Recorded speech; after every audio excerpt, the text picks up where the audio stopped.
Alam mo ba na isang living donor ay maaring magligtas ng 8 buhay sa pamamagitan ng organ at tissue donation?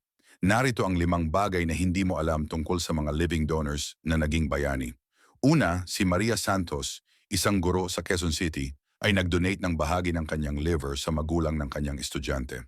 Hindi niya inaasahan na makakakuha siya ng Teacher of the Year Award at promotion bilang principal.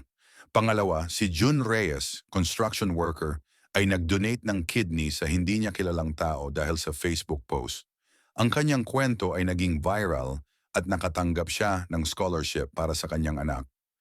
Pangatlo, si Rosa Cruz ay naging living donor chain starter na nakatulong sa dose na tao.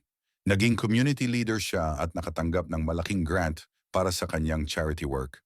Pang-apat, si Carlos Mendoza ay nag-donate ng liver, kidney at bone marrow sa 3 iba't ibang recipients sa loob ng 5 taon. Nang maging viral ang kanyang kwento, nakatanggap ng full scholarship ang kanyang mga anak at na-promote siya sa trabaho. Ang pagtulong sa kapwa ay nagbubunga ng hindi inaasahang blessings.